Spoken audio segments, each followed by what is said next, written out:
សួស្តីអ្នកទាំងអស់គ្នាសូមស្វាគមន៍មកកាន់ channel របស់ខ្ញុំបាទថ្ងៃនេះគឺយើងនឹងសិក្សាអំពី run novel នៅក្នុង Linux ឥឡូវយើងមុននឹងសិក្សាយើងត្រូវយល់ពី run novel គឺជាអ្វីសិនrun novel គឺជា model នៃការដំណើរការរបស់ Linux system ដែលកំណត់ថា system ត្រូវដំណើរការទៅលើ service ណាខ្លះឥឡូវដើម្បីងាយយល់ថា run novel ជាអ្វីទៀតយើងសូមបញ្យល់ថែមទៀត run novel គឺដូចជារបៀបដែលដំណើរការកុំព្យូទ័រយ៉ាងឧទាហរណ៍ដូចជា model មួយទៅកាន់ system bus model មួយធ្វើឲ្យ system មាន command line ចឹងទៅពី model មួយទៅឲ្យ system មាន desktop UI ឬក៏អត់អញ្ចឹងទៅពី model មួយទៅធ្វើឲ្យ system ធ្វើការ restart ឬក៏ធ្វើការបិទ system ចោលតែម្ដងអញ្ចឹងទៅឥឡូវនៅក្នុង run novel ហ្នឹងគឺមាន6មាន run novel 0 1ទី2ទី3ទី4ទី5ទី6អញ្ចឹងទៅសម្រាប់ run novel ដែលគេអត់សូវនិយមប្រើគឺ run novel ទី2ហើយនិងទី4វាច្រើនគេអត់ប្រើវាអ្វីដែលគេប្រើច្រើនមាន0ទី1ទី3ទី5ទី6អញ្ចឹងទៅឥឡូវយើងមកធ្វើការតេស្តតែម្ដងចំពោះ run novel 0run novel 0ហ្នឹងគេប្រើសម្រាប់ធ្វើអី run novel 0ហ្នឹងគេប្រើវាសម្រាប់ធ្វើការបិទហ្មងបិទប្រព័ន្ធsystem របស់យើងហ្មងដូច power off អញ្ចឹងឥឡូវយើងចូលគេថា run novel 0មកដើម្បីតេស្ត run novel 0 run level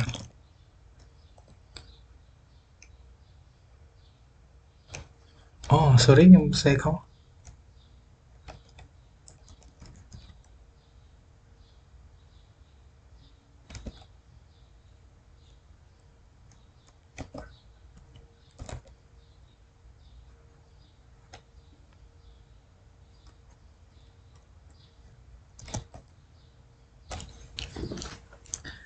ឥឡូវយើងឃើញថា run novel របស់យើងគឺស្ថិតនៅក្នុង run novel ទី3អញ្ចឹងដើម្បីចូល run novel ទី0ហើយយើងវាយថា in it 0មក0មកឬក៏យើងវាយពីតា shutdown ក៏បានដែរ shutdown.h មកក៏វាបិទដែរឥឡូវយើងធ្វើការបិទចុចឲ្យ enter មកនិយាយថា system របស់យើងគឺត្រូវបានបិទហើយ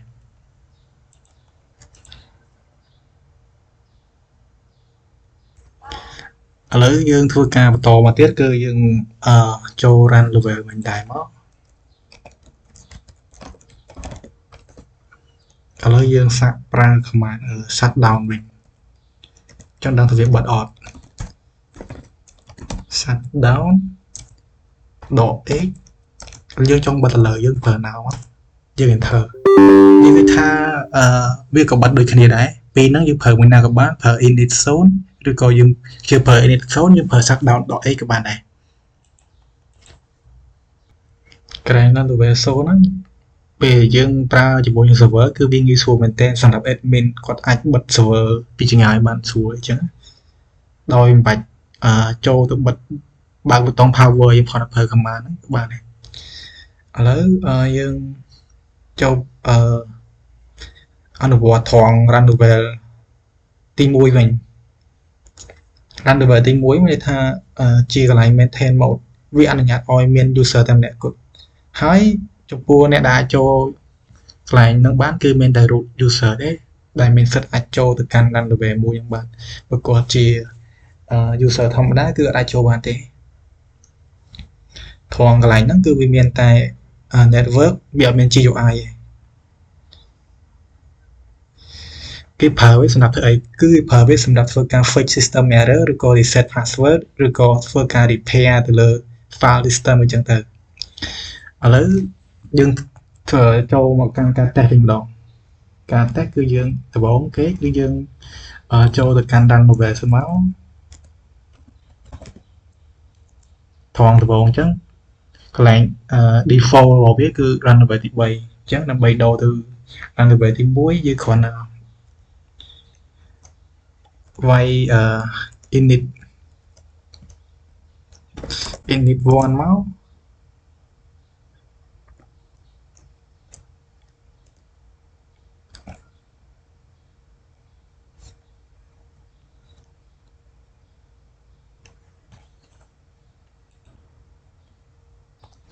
ឥឡូវពេលយើងចង់ដឹងថាយើងនៅក្នុង run level ទីប៉ុន្មានយើងគ្រាន់តែប្រើ command run level តែវិញមកចុះដល់ថាវាចូលនៅក្នុង run level ទី1អត់ទេចឹងឥឡូវយើងឆែកវាមកយើងឃើញថាវានៅក្នុងនេះគឺ run level ទី1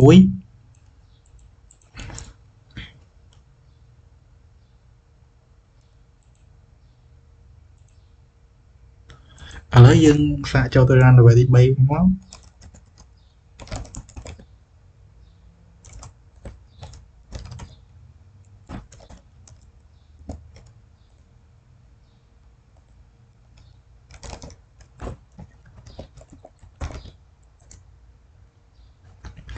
ចំពោះ run level ទី1ហ្នឹងគឺយើងប្រើ command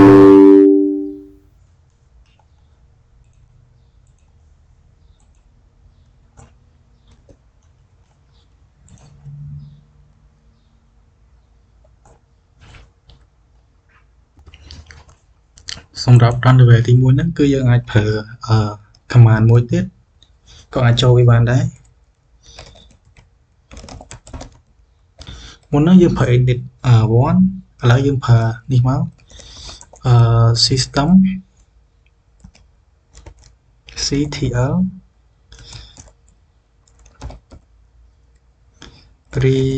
shows ឥឡូវយើងសាកឆែក run level យើងមកបាទយើងឃើញថាយើងប្រើ command នេះក៏បានឬក៏ប្រើ init one ក៏បានដែរគឺវាចូលទៅក្នុង run level ទី1ដូចគ្នាឥឡូវក៏មកខាត់ពេលយូរគឺយើងធ្វើការ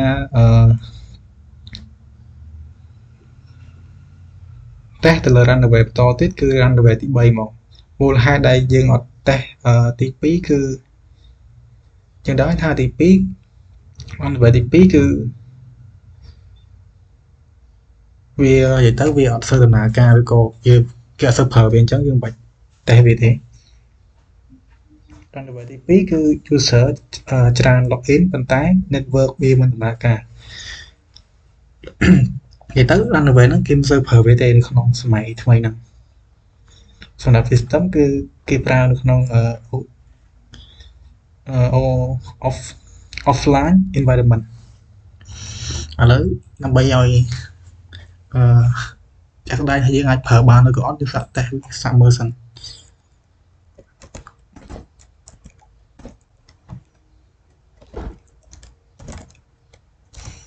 init 2មក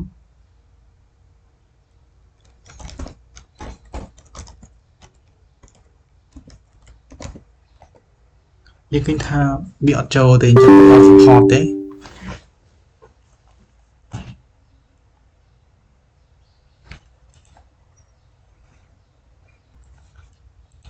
ឡូវយើងមកនិយាយអំពី run level ទី3វិញឬក៏គេហៅថា multi user CLI mode វិញហ្នឹងគឺវាជាកន្លែងសម្រាប់ CLI mode អញ្ចឹងវាអត់មាន GUI ទេលក្ខណៈរបស់វាគឺជា multi user login network គឺដំណើរការវាមានតែ command line វាមានតែ command line ថាវាអត់មាន GUI សម្រាប់server វិញគឺគេប្រើ web server database server mail server អញ្ចឹងទៅឥឡូវរបៀបតេស្តយើងចូល run level ដែរយើងឃើញថារបស់យើងវានៅ run level ទី3ស្រាប់ដោយសារតែវាជា default របៀបតេស្តក៏ដូចគ្នាអញ្ចឹងឥឡូវយើងសាកចូលទៅទី1សិនតបមកចាំយើងចូលទៅកាន់ទី3វិញឥឡូវយើងចូលមកទី3មក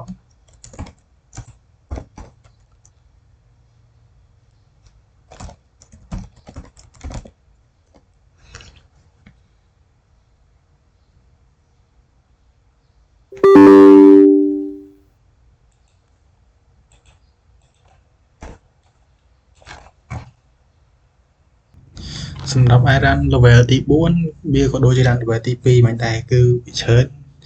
iron level 2ហ្នឹងគឺអត់ធ្វើមានប្រយោជន៍ទេហើយក៏គេអត់ធ្វើប្រើវាដែរឥឡូវកុំឲ្យអ្នកនរគ្នាមានចំណល់ច្រើនសាក់តេទៅ iron level ទី4ហ្មង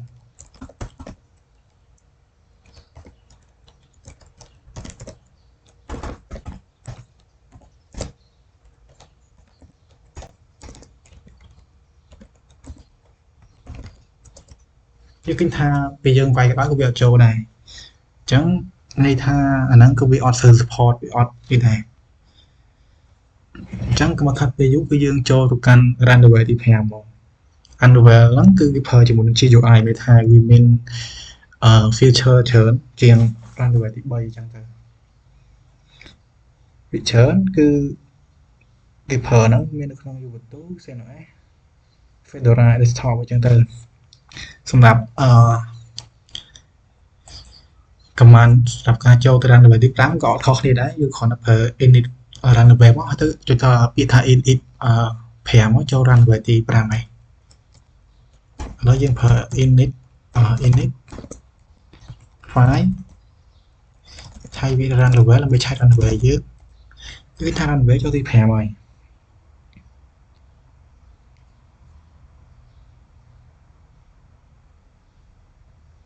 មួយទៀតឥឡូវខ្ញុំធ្វើការដូរកន្លែង default វិញពី run level ទី3ទៅទី5ហ្នឹង default យើងមិញគឺក្នុង run level ទី3អញ្ចឹងយើងសាកដូរវាទៅកាន់ run level ទី5មើលមុននឹងដូរទៅទី5ឥឡូវខ្ញុំដូរទៅទី3វិញសិនដូរកន្លែង default ពេលយើងបើកមកគឺឲ្យចូលទី5មកឥឡូវយើងវាយ command ថា system ctl set default សម្រាប់ទី5ហ្នឹងគេហៅថា graphic បើទី3វាអត់មាន graphic ទេវាគ្រាន់ជា CLI ធម្មតាគឺជា command line អញ្ចឹង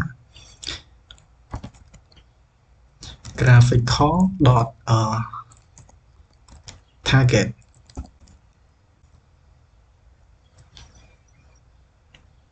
ឥឡូវយើងសាកមក run level វិញ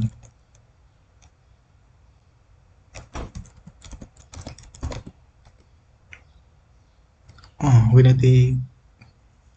3ដែរ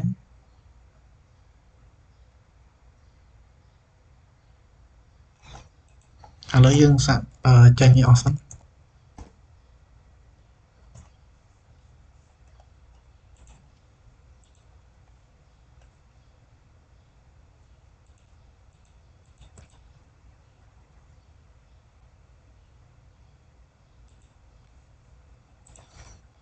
យើង login ជារូបមក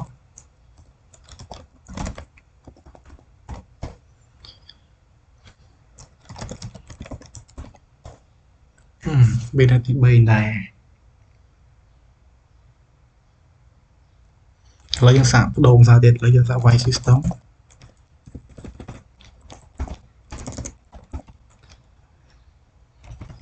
get default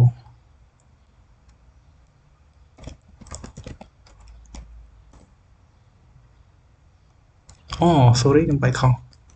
កន្លែង system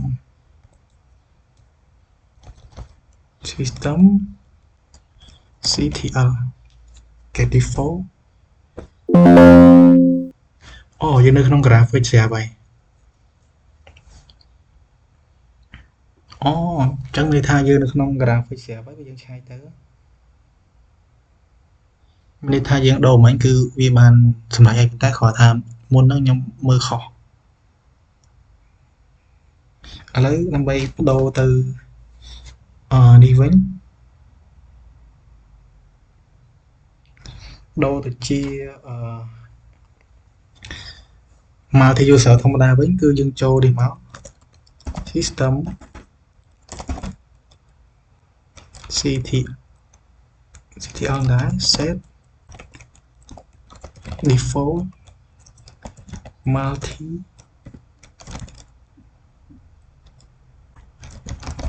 user បកទៅកាន់ target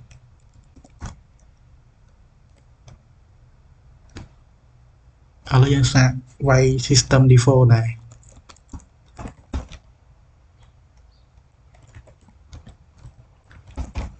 get default បាទយើងឃើញថាយើងនៅ multi user វិញន័យថាយើងនៅrun level ទី3វិញរបៀបដូរគឺមិនតែប៉ុណ្្នឹងទេនៅពេលយើងចង់ដូរពី graphic ទៅកាន់ multi user គឺយើងប្រើ command នេះហើយបើយើងដូរពី multi user ទៅកាន់ graphic វិញគឺយើងប្រើ command system ctr set default មកដល់ graphic មកទៅកាន់ target មកគឺវាទៅកាន់ graphic ដែរ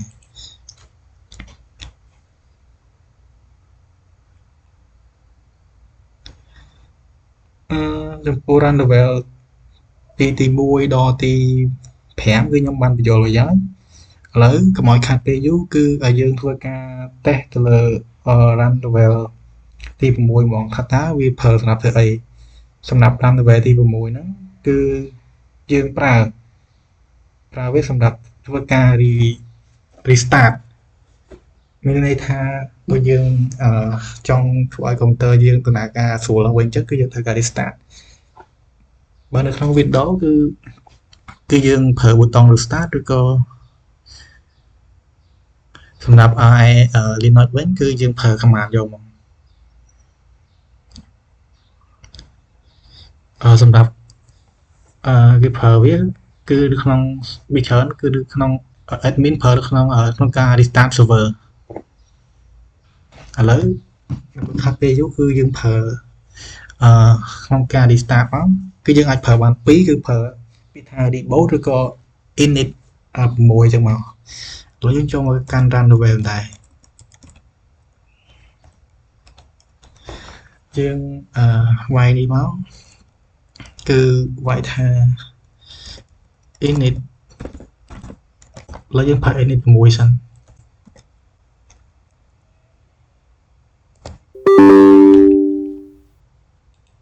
ឥឡូវយើងចូលមកកាន់នេះយើងមក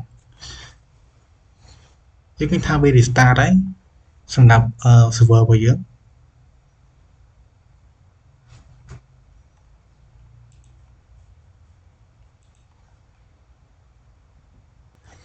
ឥឡូវយើងឃើញថាវា restart ហើយឥឡូវយើងសាក login ភាសាទៀតទៅតាមនេះយើងវិញវិធីរបស់យើងវិញឥឡូវយើងបិទវិធីហើយយើងធ្វើការ remote ថាថ្មី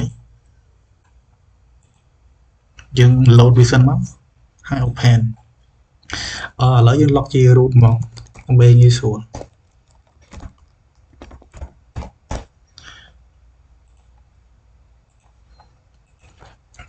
ឥឡូវយើងប្រើ command មួយទៀតគឺ reboot មក run level ហើយនិយាយថា reboot